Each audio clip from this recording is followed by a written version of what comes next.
Iba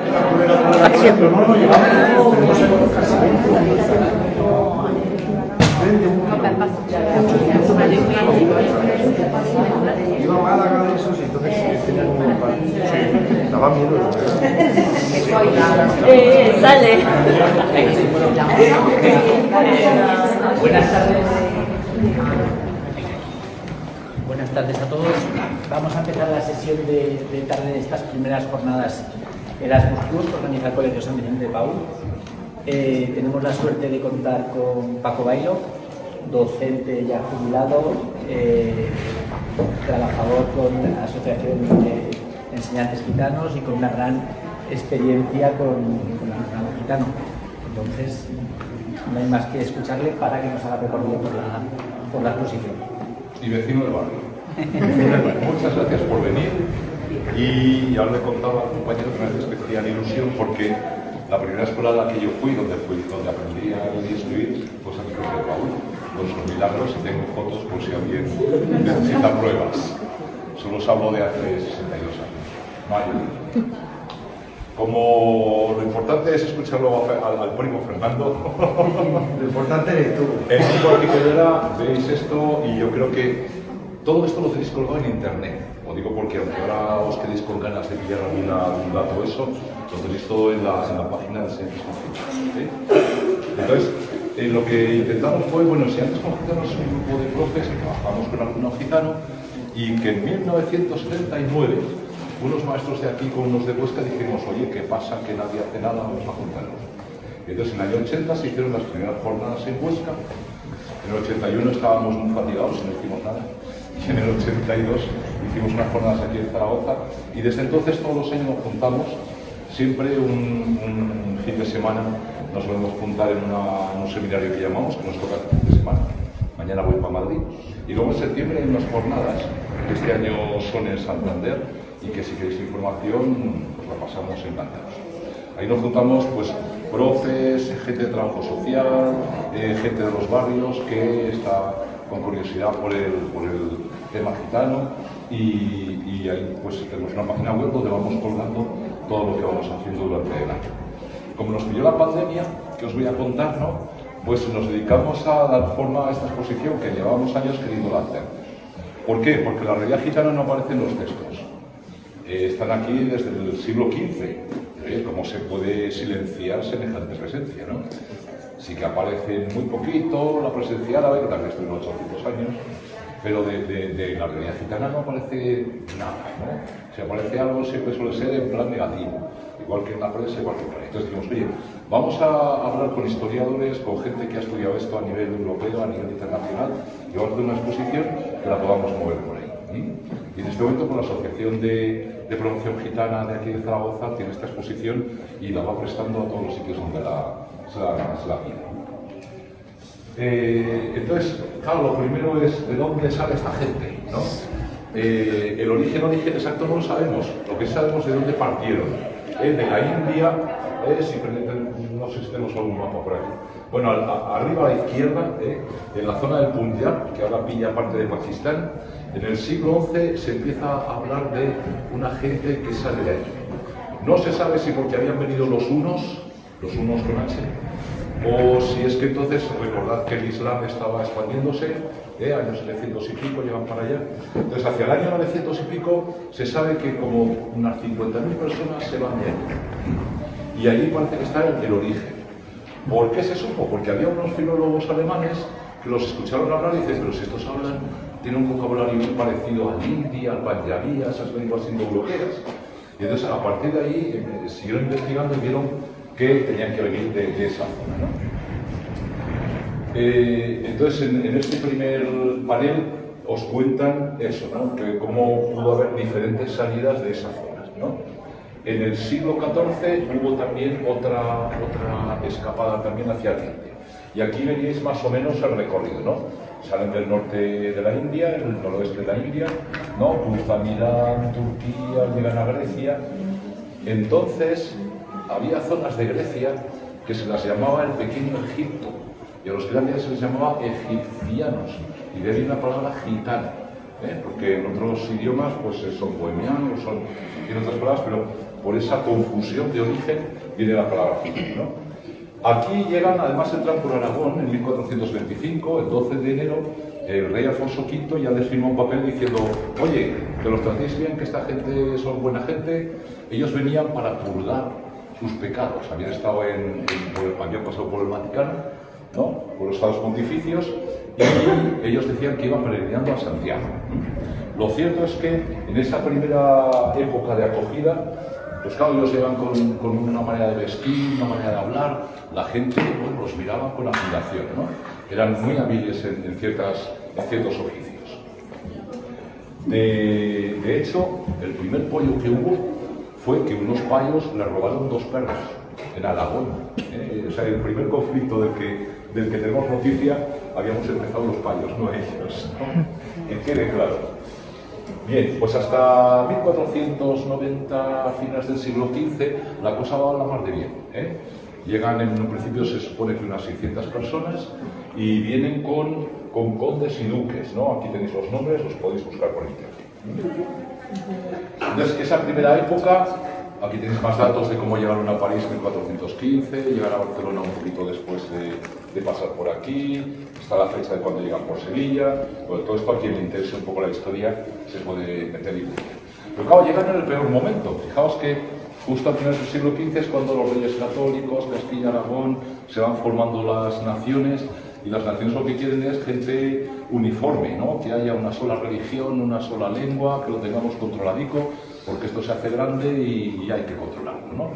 Claro, el gitano es lo contrario, es el amante de la libertad, ¿no? Y entonces, claro, lo que empiezan es, allí estaba la iglesia de por medio también, la Inquisición se había fundado en 1480 y pico, y entonces, claro, le comen un poco el tarro a los reyes católicos y sacan la primera pragmática. Una pragmática es una ley que sale sin pasar por cortes ni por ninguna cosa democrática, ni más o menos, ¿no? Esa es la primera pragmática, en 1499, que tiene que ver con el cardenal Cisneros, los reyes católicos, y ahí lo que quieren es lo que acabáis de escuchar, ¿no? Tenerlos controlados. Decir, oye, que estén en ciertas ciudades, que cojan un oficio, que sepamos dónde están, que dejen de hablar eso suyo que no lo entendemos. Claro, si cerráis los ojos y os dicen, oye, que dejes de hablar español, que dejes de vestir como vas, ¿qué tal? Hacen polvo, ¿no? Entonces, a partir de allí y hasta casi 1970 y pico, todos son pragmáticas. Se habla, Fernando se los habla mejor, de unas 250 leyes en contra, ¿no? De tocar las narices, ¿no? Que tienes que estar controlado. Si no estás controlado, la primera vez te daremos 100 azotes, la segunda te cortaremos las orejas, la tercera te desterraremos, y si no, serás esclavo de por vida. Así era el convenio, ¿no? Fijaos que lo mismo pasa también con los judíos y pasa con los musulmanes, ¿no? En 1620 también se expulsan los moriscos. Los judíos eran prestamistas, eran los que manejaban la panoja, y entonces también los expulsan por aquello de que, oye, es cuando se forma la nación y hay que tenerlo todo vigilado, ¿no? Entonces la primera pragmática así dura, 1499. Los que había habido 74 añicos en los que la cosa iba bastante bien. A partir de aquí, ya los diferentes reyes, Carlos I, Felipe II, Felipe III, el IV, Carlos II, Felipe V, todos son matices sobre la misma pragmática, ¿no? Unos dirán que tienen que vivir en tales ciudades, otros que solo en ciertos sitios, otros que se dediquen a la agricultura, otros que tal, otros que tengan un papel para moverse, eran tratantes de animales también, ¿no? Entonces, era tenerlos controlados, ¿no? Hay curiosidades, ¿no? Por ejemplo, gitanos que fueron con Colón, en el tercer viaje que hizo Colón a América, le acompañaban 4 gitanos, ¿no? Fijaos también que había aparecido la imprenta, aparece Miguel de Cervantes y escribe una cosa que es la gitanilla, donde esto es que me gusta leerlo porque comienza el texto de la gitanilla diciendo: parece que los gitanos y gitanas solamente nacieron en el mundo para ser ladrones. Nacen de padres ladrones, críanse ladrones, estudian para ladrones y finalmente salen con ser ladrones corrientes y molientes a todo ruedo. Y la gana de hurtar y el hurtar son en ellos como accidentes inseparables. Cervantes, ahí el mayo Cervantes. Luego escribió cosas muy buenas, ¿eh? Pero hombre, esto se leía y claro, pues ahí el prejuicio va engordando hasta que la fastidiamos, ¿no? Bueno, condenas a galeras, hacía falta gente que remara, pues oye, gitanos para allá, ¿no? Seguimos con Fernando VI, que este es el peor de todos, ¿eh?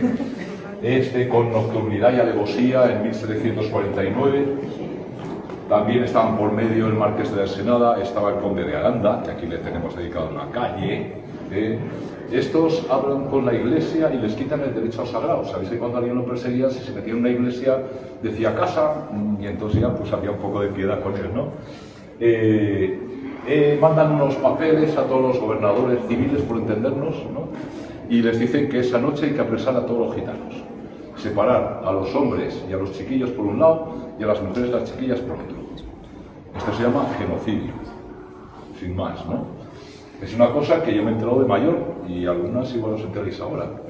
Hablamos de los nazis, hablamos de tanta puñeta que hay por ahí, pero es que aquí era algo con muy mala baba, algo.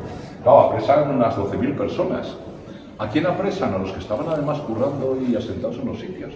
El que andaba por los caminos aún pudo escapar un poquito, ¿no? Pero, entonces, claro, alcaldes y gente dice, hombre, no nos hagáis esto, me habéis quitado el herrero del pueblo, me habéis quitado la panadera. Había gente que estaba asentada y estaba ahí currando, ¿no?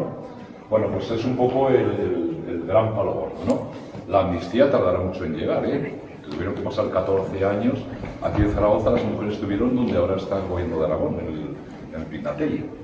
Que se lo curraron bien, ¿eh? Tapaban las tuberías, les hacían la vida imposible, ¿no?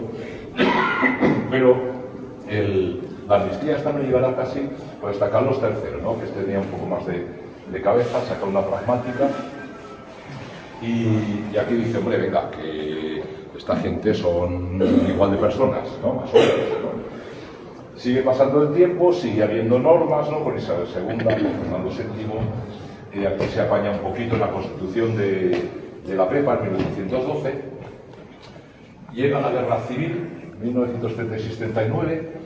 Los gitanos son gente pacífica, ellos no quieren meterse en jaleos, pero por ejemplo pues hay personajes como en Barbastro pues se cargan a Ceferino, que era un gitano tratante.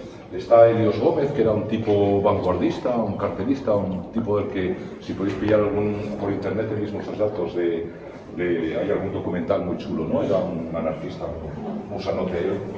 Pero bueno, ahí está el reglamento de la Guardia Civil, me he saltado muchas cosas, la ley de vagos y maleantes, para que veáis que ha sido una persecución continua, ¿no?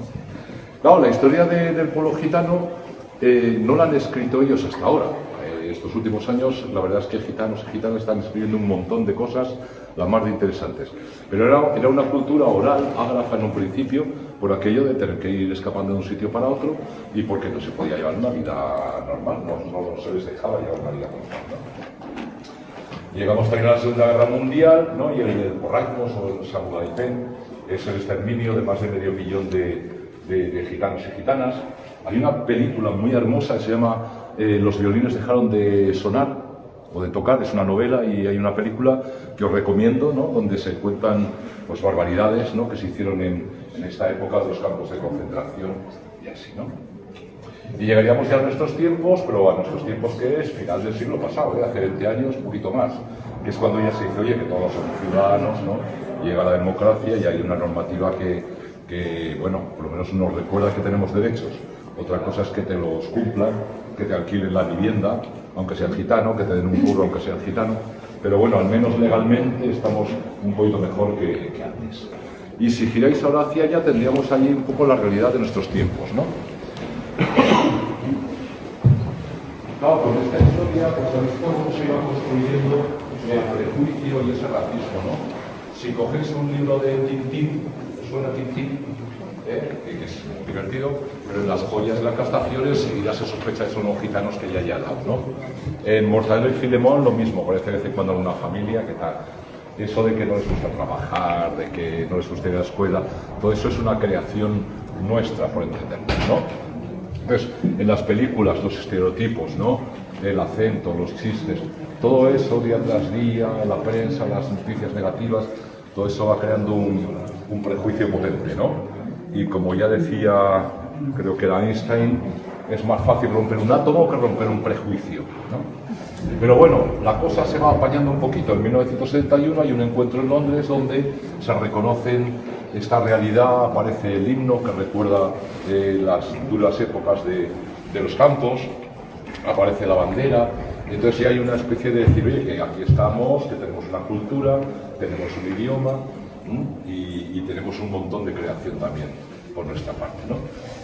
Cuando yo empecé a currar, 1980 o así, existían las escuelas puente, era todos los gitanicos a un lado y hacer lo que queráis, ¿no? Yo cuando llegué a Caspe me metieron con 16 gitanicos en una tutoría y me dijeron, haz lo que puedas.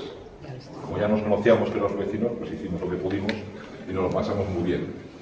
Luego ya con las diferentes leyes educativas todo eso se ha ido apañando un poco, ¿no? Sigue habiendo colegios gueto, ya los conocéis, en todas las ciudades.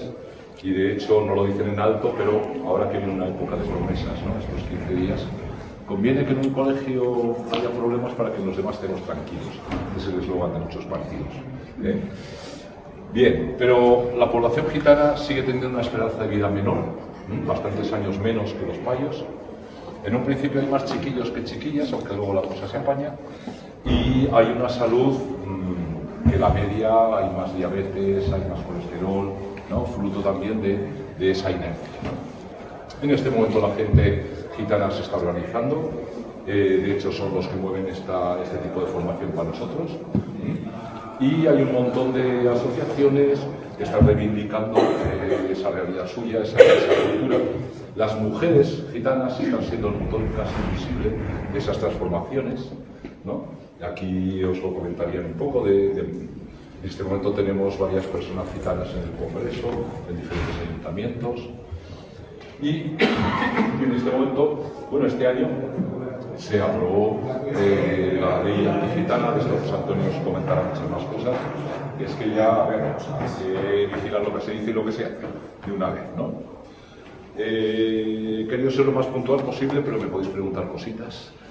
Si ponéis en Google AECGT, tenéis todo esto, y podéis escribir y os mandarán un cuaderno con actividades sobre todo esto. Tenéis toda la exposición ahí puesta, todo el proceso, y tenéis muchísimos más datos de los que hay en estos 17 paneles. Pero vamos, cualquier curiosidad, os dirigís allí y estaremos encantados de contaros lo que sepamos, porque yo sigo siendo pálido, aunque hay cositas que se pegan, pero los que nos tienen que contar son ellas y ellos. ¿Hay curiosidad por alguna cosa? Me he dejado 1000, pero bueno, la cosa era sembrar y ya florecerá. ¿Se ha entendido? ¿Me he explicado? Sí.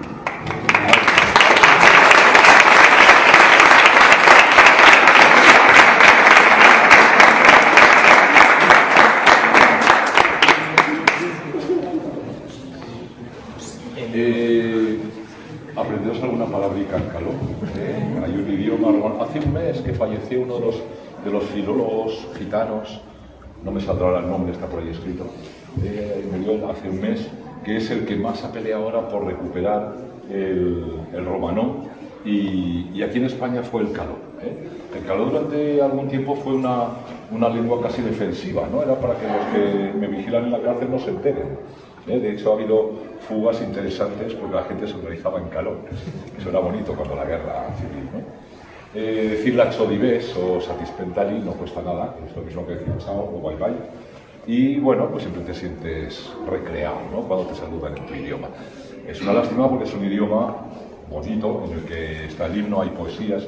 Papusa es una poetisa fantástica, una mujer gitana, se hizo sobre ella una película y tenéis sus poemas también en internet y por ahí, y os lo recomiendo, aparte de mucha literatura que está saliendo en estos momentos. Y hay mucho cine, Tony Gatliff, y de música que os voy a contar. Hasta aquí en el barrio tenemos gente que le pega el jazz manouch bien de nivel. No escuchéis solo reggaetón, por favor. Aquí está Juan Sebastián, y está Django Reinhardt, y está Virelli Lagré, que son muy buenos también. Sin olvidar a Camarón. Oye, pues continuamos con... Pues eso, muchas gracias Paco, y continuamos abajo con el doctor Fernando Macías.